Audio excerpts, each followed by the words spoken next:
Hello everyone, good morning to all. Welcome back to my channel. I am Pooja और आज की video में हम डिस्कस करने वाले हैं 13 से लेकर 15 ऑफ अप्रैल के करंट अफेयर्स। क्योंकि आप सभी को पता है कल संडे था और संडे को डेली करंट अफेयर्स नहीं होता। संडे को हमने डिस्कस किया था weekly current affairs. And weekly current affairs में मैंने जो पॉइंट डिस्कस किए थे मैं आपको एक बार बता देती हूँ। हमने इंपॉर्टेंट डेज डिस्कस किए थे विथ थीम। इसके अलावा जो भी पर्सन न्यूज़ में थे उनके बारे में बात की थी। फिर हमने बात की थी जो भी इंपॉर्टेंट इंडेक्स या फिर रिपोर्ट पब्लिश हुई थी उन पर डिस्कशन किया था। और आपको 30 क्वेश्चन का एक क्विज देखने को मिला होगा। अगर आपने वीकली करंट अफेयर्स वीडियो नहीं देखा है तो आप प्लेलिस्ट में जाकर इन वीडियोस को देख सकते हैं। ओके है, डन। चलिए, तो आज के वीडियो में सबसे पहले हम 13th and 14th of April को जो भी इंपॉर्टेंट डेज हमने सेलिब्रेट किए हैं उन पर डिस्कशन करेंगे। देन हम इंपॉर्टेंट पर्सन डिस्कस करेंगे। इंपॉर्टेंट पर्सन के डिस्कशन के बाद हम बात करेंगे कुछ नेशनल न्यूज़ पे। हमको यहाँ पे कुछ इंडेक्स पे डिस्कशन करना है और फिर वीडियो के एंड में आपको रिवीजन क्वेश्चंस मिलेंगे और एक क्वेश्चन ऑफ द डे भी होगा। क्वेश्चन ऑफ द डे का आंसर आप हमें कमेंट सेक्शन में दे सकते हैं। तो इस तरीके से पूरा आज का हम करेंट अफेयर डिस्कस करने वाले हैं। और आप किसी भी कॉम्पिटेटिव एग्जाम की प्रिपरेशन कर रहे हैं, चाहे वो स्टेट एग्जाम है, यूपीएससी एग्जाम है, एसएससी रेलवे डिफेंस एग्जाम है, सभी के लिए ये करंट अफेयर्स इंपॉर्टेंट है। और डेली मॉर्निंग 8 AM पर सुबह 8 बजे मैं आपके साथ आती हूँ करंट अफेयर्स को लेकर। क्लियर है। अब बात कर लेते हैं पीडीएफ के बारे में। सो पीडीएफ के लिए आपको बिल्कुल भी मेहनत नहीं करनी है, बस टेलीग्राम ज्वाइन कर लेना है। पूजा जैन CA 247 मेरा टेलीग्राम है और टेलीग्राम से आप free of cost PDF download कर सकते हैं। यहाँ से आपको daily current affairs, weekly current affairs, monthly current affairs की जो पीडीएफ्स हैं वो इजीली मिल जाती हैं। आप इन्हें डाउनलोड करके नोट्स बना सकते हैं। इसके अलावा यहाँ पे आपको एसएससी के पीवाईक्यूज की भी पीडीएफ मिल जाएगी। मैंने आप लोगों को एसएससी सीजीएल 2022-23 और जेई 2022-23 के सभी शिफ्टों में आए हुए हिस्ट्री के क्वेश्चन डिटेल एक्सप्लेनेशन के साथ करा दिए हैं। मैं आपको सजेस्ट करूंगी, फिर से सजेस्ट करूंगी कि आप किसी भी कॉम्पिटेटिव एग्जाम की तैयारी कर रहे हो और जो यहाँ पे CUET वाले बच्चे हैं स्पेशली वो भी ध्यान दें। सभी के लिए ये आपको PYQs इंपॉर्टेंट है और बहुत बार रिपीट हुए क्वेश्चंस हैं, तो आने वाले एग्जाम में आपकी मदद करेंगे। अगर अभी भी आपने वीडियो नहीं देखा है तो आप इन वीडियो को देख लीजिए और नोट्स बना लीजिए इंपॉर्टेंट पॉइंट्स का और बार बार रिवाइज कीजिए। ओके, सो स्टार्ट करेंगे सबसे पहले 13 ऑफ अप्रैल। तो 13 अप्रैल वैसाखी का दिन है और 13 अप्रैल को इंटरनेशनल टर्बन डे या फिर पगड़ी दिवस भी मनाया जाता है। सिंस 2004 से इस दिन को मनाया जा रहा है।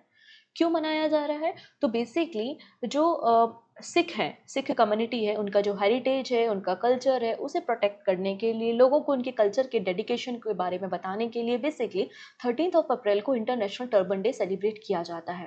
अब 13 अप्रैल ही क्यों? क्योंकि 13 अप्रैल को आप देखेंगे जो सिखों के 10वें नंबर के गुरु थे, 10th नंबर के गुरु, गुरु गोविंद सिंह जी। तो गुरु गोविंद सिंह जी ने 13 ऑफ अप्रैल 1699 में खालसा पंथ की शुरुआत की थी। इसलिए ये जो खालसा पंथ है वो बहुत इंपॉर्टेंट है।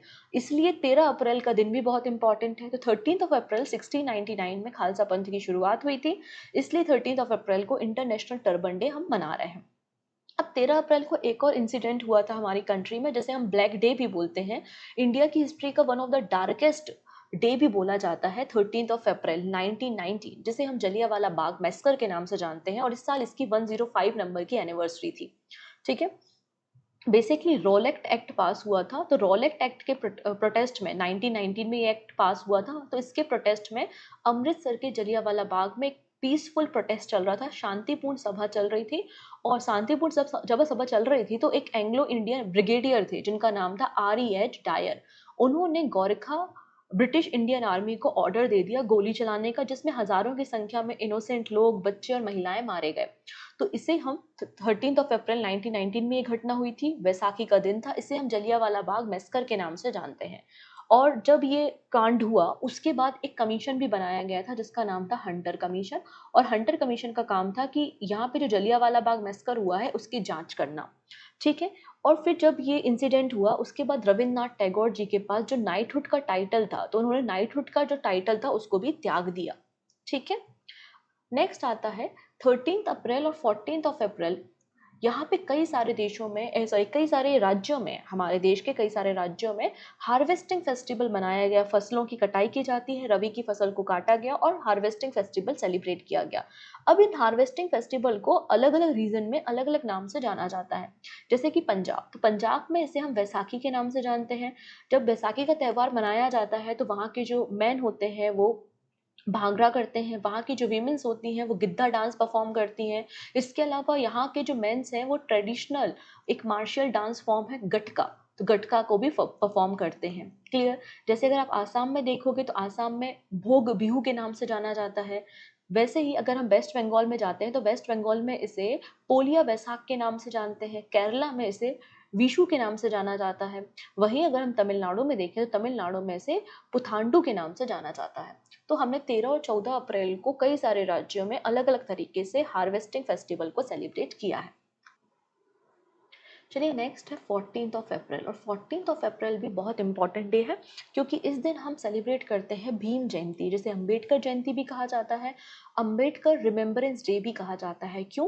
क्योंकि 14 अप्रैल को 1891 में मध्य प्रदेश के महू में बाबा साहब अंबेडकर का जन्म होता है। तो उनकी बर्थ एनिवर्सरी को हम भीम जयंती के रूप में मनाते हैं। बाबा साहब अंबेडकर को हम फादर ऑफ इंडियन कॉन्स्टिट्यूशन भी कहते हैं क्योंकि हमारे कॉन्स्टिट्यूशन को जो ड्राफ्ट करने की कमेटी बनाई गई थी उसके चेयरमैन बाबा साहब अंबेडकर थे। ठीक है। पहली बार भीम जयंती को 1928 में सेलिब्रेट किया गया था और एक सोशल एक्टिविस्ट थे, एक समाज सुधारक थे जिनका नाम था जनार्दन सदाशिव। उन्होंने पहली बार 1928 में इस दिन को मनाया था। बाबा साहब अंबेडकर की अगर बात करते हैं तो इनको 1990 में भारत रत्न भी दिया गया था। और भारत रत्न आपको तो पता ही है ना कि हमारे देश का सबसे बड़ा सम्मान है।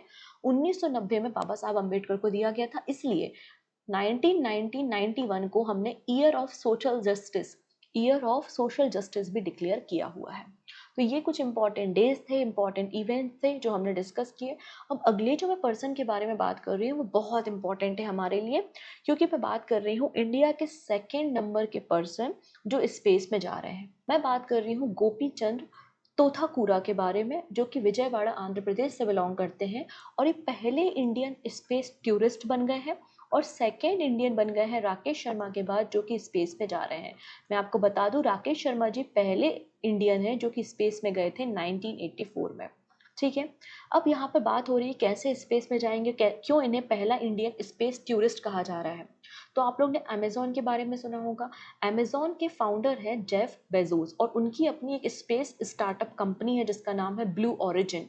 और ब्लू ओरिजिन का एक नया मिशन है जिसका नाम है NS-25, या हम कह सकते हैं न्यू सेफर 25 मिशन।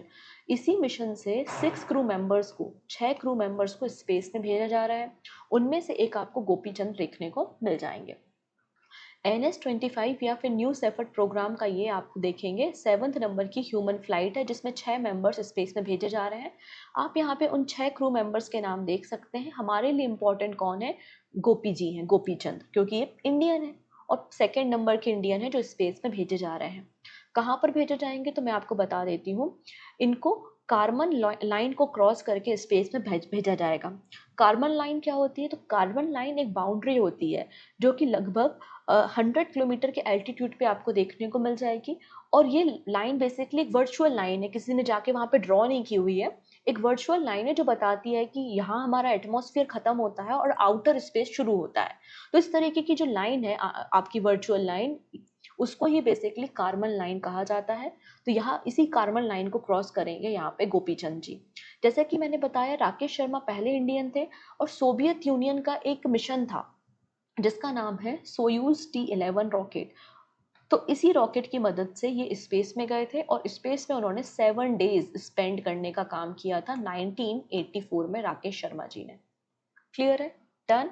चलिए अब अगले पर्सन जो न्यूज़ में है उनका नाम है प्राइम मिनिस्टर नरेंद्र मोदी। हालांकि ये हमेशा न्यूज़ में रहते हैं पर अभी क्यों है ये?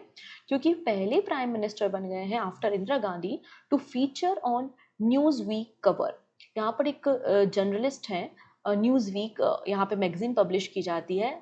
तो यहाँ 90 मिनट का एक इंटरव्यू कंडक्ट किया गया, कन्वर्सेशन हुई मोदी जी के साथ जिसमें कई सारे मुद्दों पे डिस्कशन हुआ, जैसे कि आर्टिकल 370 हो गया, आपका इंडिया चाइना बॉर्डर जो डिस्प्यूट चल रहा है उस पर डिस्कशन हुआ, अपकमिंग इलेक्शन पे डिस्कशन हुआ, राइट, राम मंदिर पे डिस्कशन हुआ। और फिर इनके इंटरव्यू के बाद यहाँ न्यूज़ वीक ने अपना एक कवर पेज बनाया। इसलिए बोला जा रहा है कि इंदिरा गांधी जी के बाद सेकेंड नंबर के प्राइम मिनिस्टर हैं जो कि फीचर हुए हैं न्यू वीक के कवर पेज में। इसके पहले 1966 में इंदिरा गांधी जी को इस मैगजीन के कवर पेज में बनाया गया था। नेक्स्ट पर्सन है justice Aniruddha Bose, become the new head of National Judicial academy.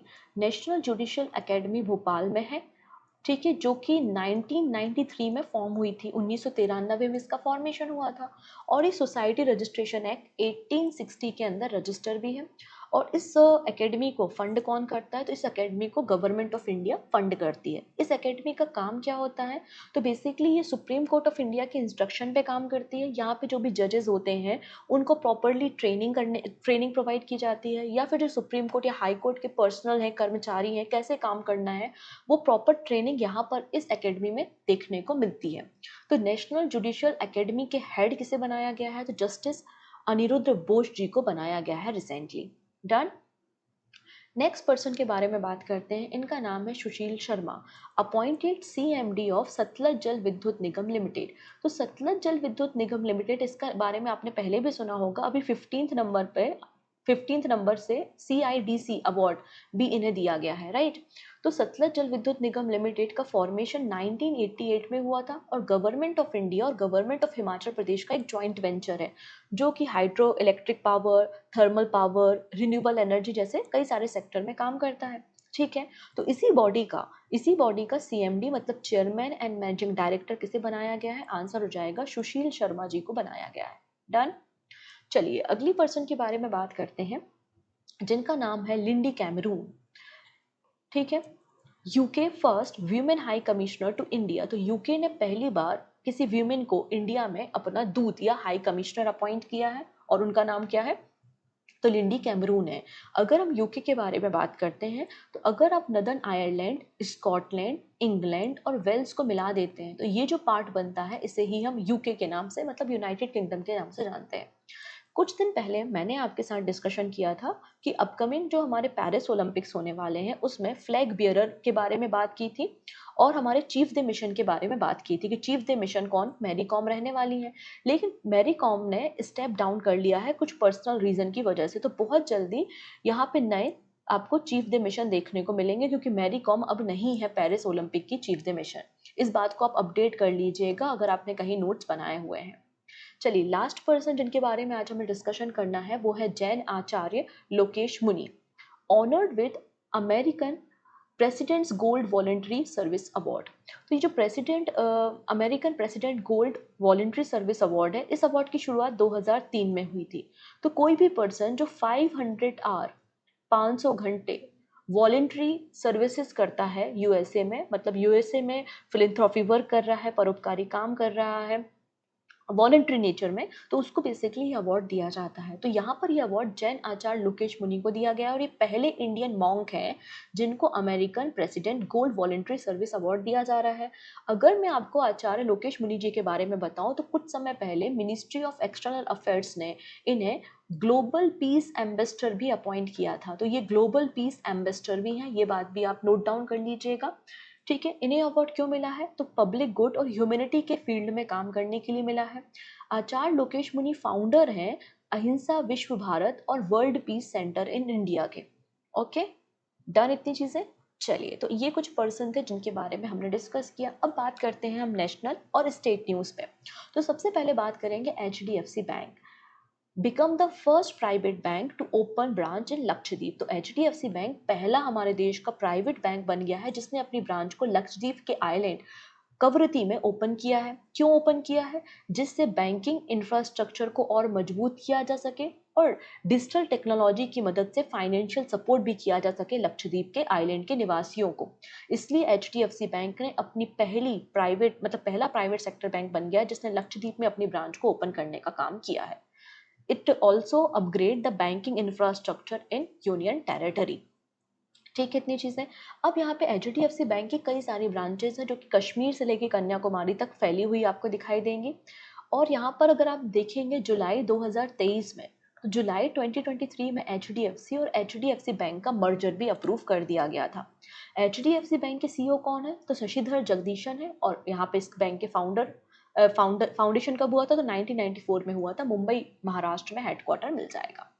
चलिए ये भी एक इम्पॉर्टेंट न्यूज़ हो सकती है आपके आने वाले एग्जाम के लिए। हम बात कर रहे हैं पेरिस ओलंपिक्स। देखिए जब भी ओलंपिक गेम होते हैं तो आप लोग सुनते होंगे गोल्ड मेडल मिला, सिल्वर मेडल मिला, बिल्कुल सही बात है। ओलंपिक्स गेम्स में केवल और केवल मेडल ही दिया जाता है। यहाँ पे जो कैश प्राइज मनी है उसका कोई भी प्रोविजन नहीं है। फॉर एग्जांपल जैसे कि अब अभी आईपीएल हुआ था या फिर डब्ल्यूपीएल हुआ, हमारे देश में जो नेशनल गेम्स होते हैं, अलग अलग जो गेम्स होते हैं उनमें प्राइज मनी भी दी जाती है मेडल के साथ, सर्टिफिकेशन के साथ, लेकिन ओलंपिक्स में ऐसा नहीं है। और फॉर द फर्स्ट टाइम यहाँ पर प्राइज मनी का कॉन्सेप्ट लेके आया जा रहा है, ये अभी जो 2024 के पेरिस ओलंपिक होने वाले हैं उसके लिए।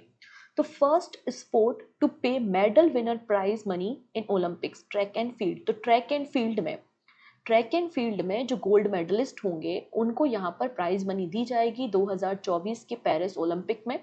ठीक है, ये प्राइज मनी कितनी होगी, तो $50,000 कैश प्राइज मनी यहाँ पर हर एक इंडिविजुअल एथलीट को दी जाएगी जो कि गोल्ड मेडल जीतेगा ट्रैक एंड फील्ड इवेंट में। ये बात यहाँ पे अनाउंस की गई है। ये बात किसने अनाउंस की है, तो वर्ल्ड एथलेटिक्स ने अब बात अनाउंस की है। जब आप $50,000 यहाँ पे बांटोगे तो ऑब्वियस सी बात है आपको एक फंड भी क्रिएट करना होगा। तो वर्ल्ड एथलेटिक काउंसिल ने कहा है कि हम एक $2.4 मिलियन का फंड भी क्रिएट करेंगे। और जो अपकमिंग ओलंपिक्स होंगे, मतलब 2028 के जो लॉस एंजलिस में ओलंपिक्स होंगे ना, उसमें सिल्वर और ब्रोंज मेडल के लिए भी हम प्राइज मनी लेकर आएंगे। लेकिन अभी फिलहाल केवल गोल्ड मेडलिस्ट के लिए प्राइज मनी होगी ट्रैक एंड फील्ड इवेंट में। क्लियर, डन इतनी चीजें। अब पहली बार समर ओलंपिक्स कब हुए थे, तो पहली बार समर ओलंपिक्स खेले गए थे एथेंस ग्रीस में इन 1896। और हर 4 साल में आप देखेंगे कि ओलंपिक्स गेम का आयोजन होता है। लेकिन जब वर्ल्ड वॉर का समय था तो ओलंपिक्स गेम नहीं हुए थे। वो कब कब है, तो 1916 में, 1940 और 1944, ये 3 साल आप देखेंगे यहाँ पर ओलंपिक गेमों को नहीं खेला गया। ठीक है, नेक्स्ट है India among top mismanaged plastic waste generator in the world. तो देखिएगा, रिसेंटली एक रिपोर्ट पब्लिश की गई है। ठीक है, और इस रिपोर्ट में बताया गया है कि जो 12 कंट्री हैं, 12 कंट्री 60% कॉन्ट्रीब्यूट कर रही हैं मिसमैनेज्ड प्लास्टिक वेस्ट में। अब ये मिसमैनेज्ड प्लास्टिक वेस्ट क्या होता है, मतलब ऐसा प्लास्टिक जिसको प्रॉपरली आपने रिसाइकिल नहीं किया है, आपने उसको ओपन में या खुले में छोड़ दिया है जिसके कारण सॉइल पोल्यूशन, एयर पोल्यूशन हो रहा है। तो ऐसे प्लास्टिक को हम मिसमैनेज्ड प्लास्टिक वेस्ट के नाम से जानते हैं। तो 12 कंट्री हैं जो 60% कॉन्ट्रीब्यूट कर रही हैं और उनमें से एक देश हमारा प्यारा भारत मतलब इंडिया भी है। ठीक है, रिसेंटली स्विट्जरलैंड का एक नॉन प्रॉफिट ग्रुप है जिसका नाम है EA अर्थ एक्शन, इन्होंने इस रिपोर्ट को पब्लिश किया था 12 अप्रैल को, और 12 अप्रैल को प्लास्टिक ओवरशूट डे था, तभी इस रिपोर्ट को पब्लिश किया गया। इस रिपोर्ट में टॉप पर कौन है, तो टॉप पर आपको देखने को मिलेगा इरिट्रिया और बॉटम पे देखने को मिलेगा बरमुडा। टॉप का मतलब है कि ये वो कंट्री है जो सबसे ज़्यादा मिसमैनेज करती है प्लास्टिक का, मतलब रिसाइकिल, जो प्लास्टिक का रिसाइकलिंग है वो एकदम zero, almost equal to zero है। तो वो कंट्री टॉप पर कौन है, इरिट्रिया है। और बॉटम पे बरमुडा है। इसका ये मतलब है कि बरमुडा काफ़ी अच्छे से अपने प्लास्टिक को रिसाइकिल करने का काम कर रहा है, इसका ये मतलब यहाँ से निकलता है। तो वो 12 कंट्री कौन कौन सी हैं जो कि 60% कॉन्ट्रीब्यूट कर रही हैं, तो आंसर हो जाएगा China, India, Russia, Brazil, Mexico, Vietnam, Iran, Indonesia, Egypt, Pakistan और यूएसए, टर्की आपको देखने को मिल जाएगा।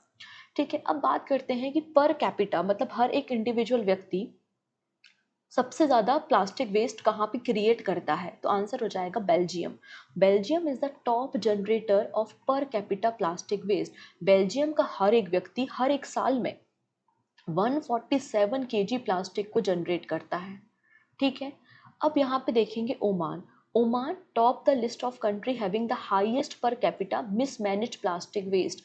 तो ओमान ऐसा देश है जहाँ पे प्लास्टिक वेस्ट पर मतलब मिसमैनेजमेंट, मतलब रिसाइकलिंग जहाँ नहीं हो रही है पर कैपिटा हर एक व्यक्ति के हिसाब से, वो ओमान है 111 केजी। ठीक है, इंडिया, तो इंडिया काफ़ी अच्छी पोजीशन पे है।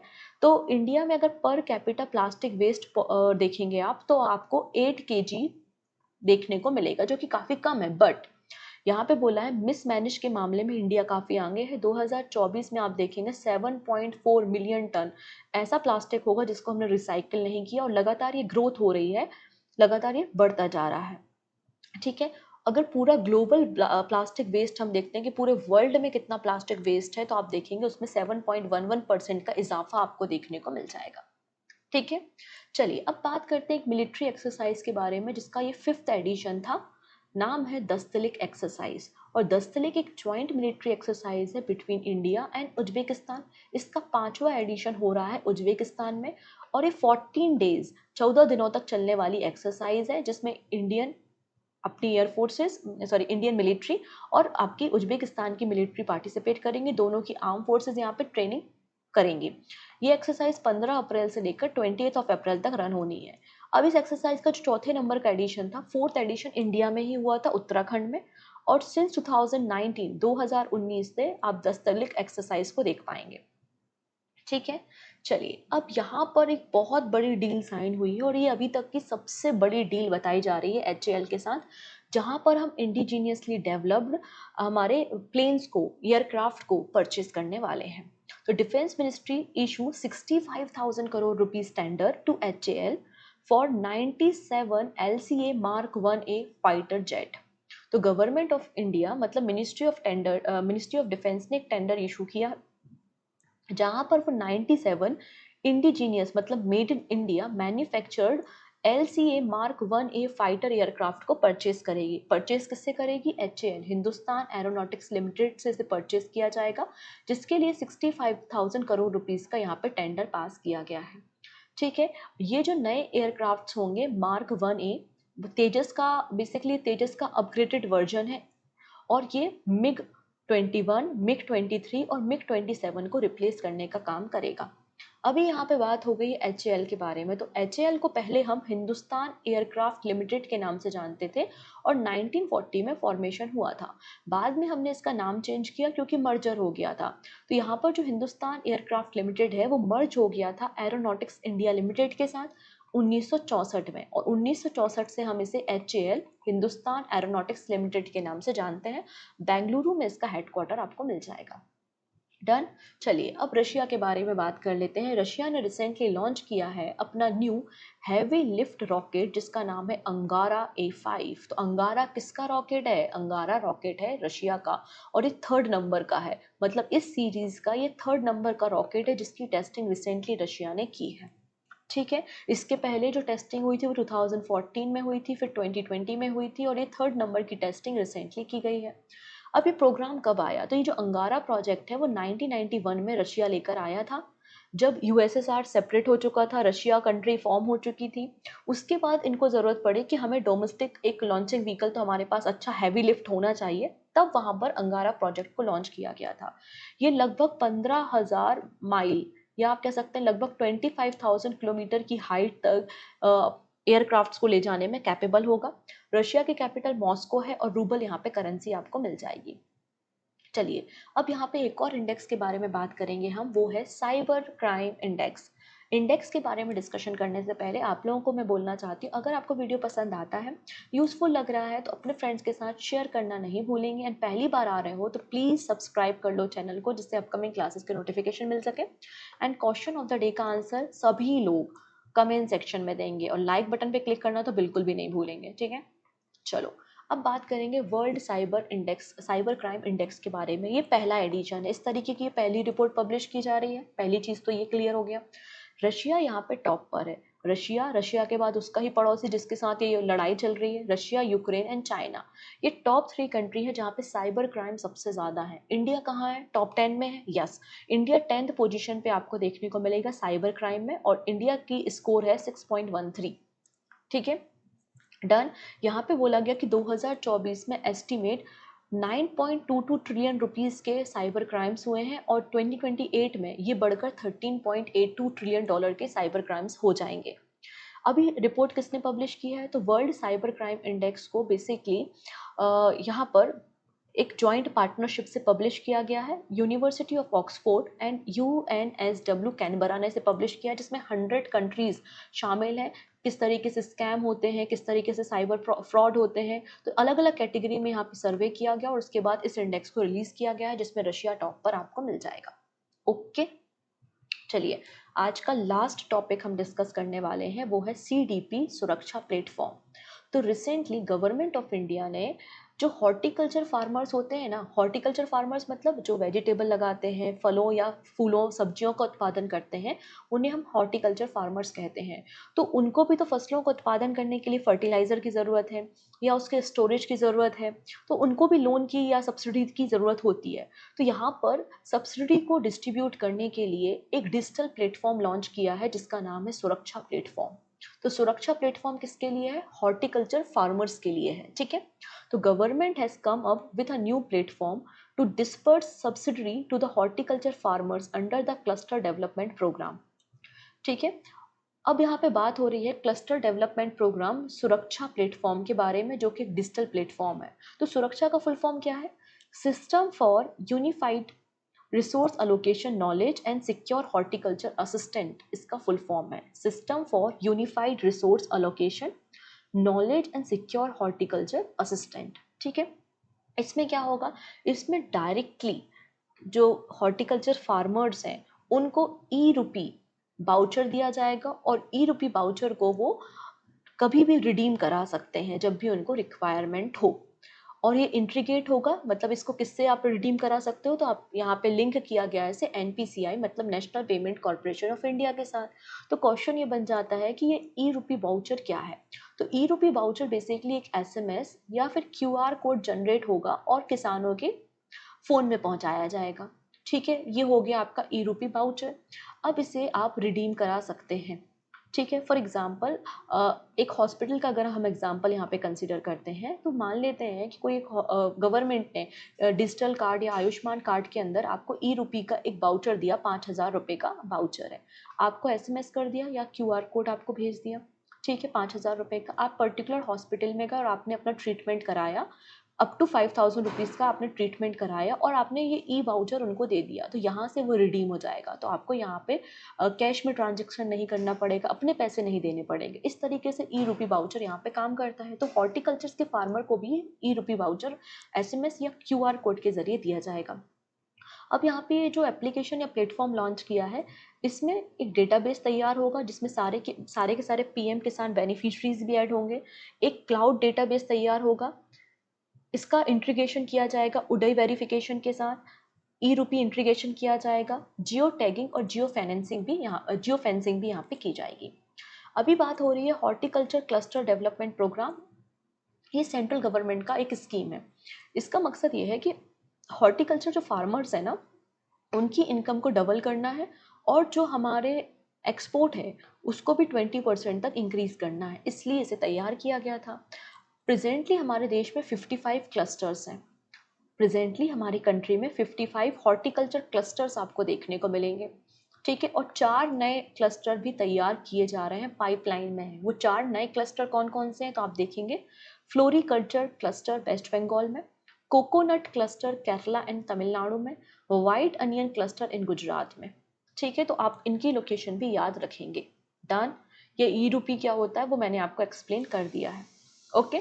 तो क्वेश्चन कैसा बन सकता है? क्वेश्चन ऐसा बन सकता है कि how many of the following are the feature of CDP Suraksha, a digital platform recently release to promote horticulture crop. तो क्या क्या यहाँ पर इंटीग्रेट किया गया है? तो आपने देखा cloud based server space from NIC, UIDAI validation है, ई रुपी इंटीग्रेशन है, जियो टैगिंग और जियो फेंसिंग है। तो सभी के सभी है, मतलब ऑल ऑफ 4, ठीक है, सारे करेक्ट हैं।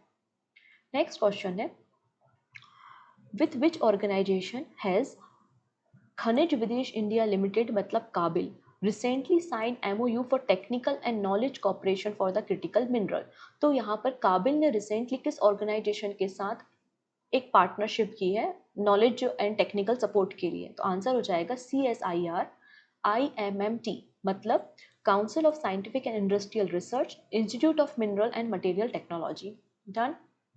नेक्स्ट है, ये न्यूज़ हमने लास्ट सीए में डिस्कस की थी। आप मुझे बताइए इंडिया ने किस ऑर्गेनाइजेशन के साथ एग्रीमेंट किया है और ये लोग प्रमोट करेंगे स्टार्टअप किस एरिया में? Battery recycling technology for electric vehicle. तो आंसर हो जाएगा यूरोपियन यूनियन, ठीक है। Next, which medical institute become the country's first to procure and conduct successfully piezoelectric bone conduction hearing implant? यहाँ पर पहली बार वो कौन सा इंस्टीट्यूट है जिसने पीजो इलेक्ट्रिक यहाँ पर बोन का इस्तेमाल किया है हियरिंग पावर बढ़ाने के लिए, या जो लोग सुन नहीं सकते उनको वापस से हियरिंग मतलब पावर देने के लिए। तो ये इंस्टीट्यूट बन गया है यहाँ पे कमांड हॉस्पिटल पुणे। जब हम साइंस पढ़ेंगे तो हम यहाँ पर ईयर के बारे में डिटेल में बात करेंगे। ईयर और आई आपके सिलेबस का पार्ट होता है जहाँ से एग्जाम में क्वेश्चन बनते हैं, ठीक है।